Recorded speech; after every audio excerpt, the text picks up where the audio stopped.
तो राम का जो राम का नहीं, वो किसी काम का नहीं।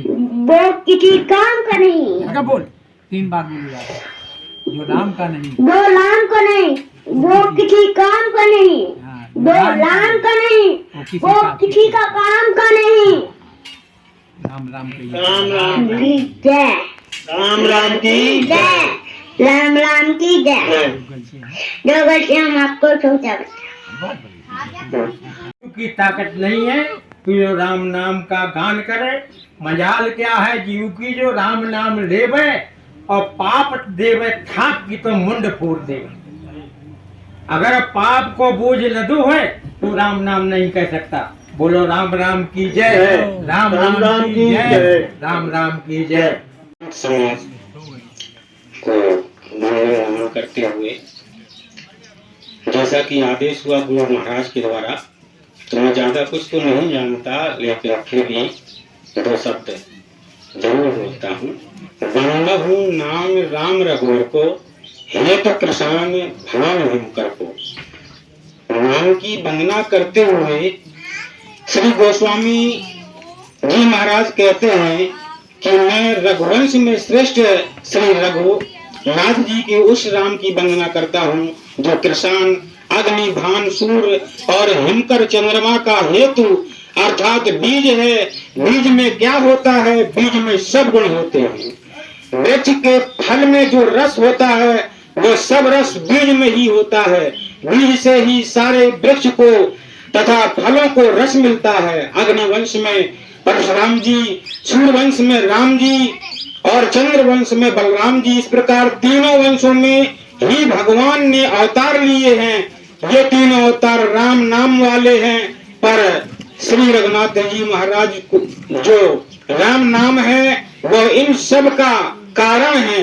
मैं रघुनाथ जी महाराज के उसी राम नाम की वंदना करता हूँ जो अग्नि का बीज रा, सूर्य का बीज आ और चंद्रमा का बीज मा है। राम नाम में रा, आ और मा ये 3 अन्वय है। इन अन्वयों का वर्णन करने के लिए कृष्ण भान हिमकर ये 3 शब्द दिए हैं। अर्थात ये तो बड़ी चर्चा है। कहने का मतलब ये है कि राम नाम का ही स्मरण करें और सदा सुखी रहिए। राम राम कहें। इन्हीं शब्दों के साथ में अपनी वाणी को विराम देता हूँ और सभी संत बंधुओं से मेरा विनम्र निवेदन है कि जो आने वाली 27 मई है मेरा वार्षिक भंडारा ग्राम बसवारी में है। आप सभी लोगों से मेरा निवेदन है कि आप सभी लोग आए और पधार करके जो है कि भंडारा का प्रसाद ग्रहण करें।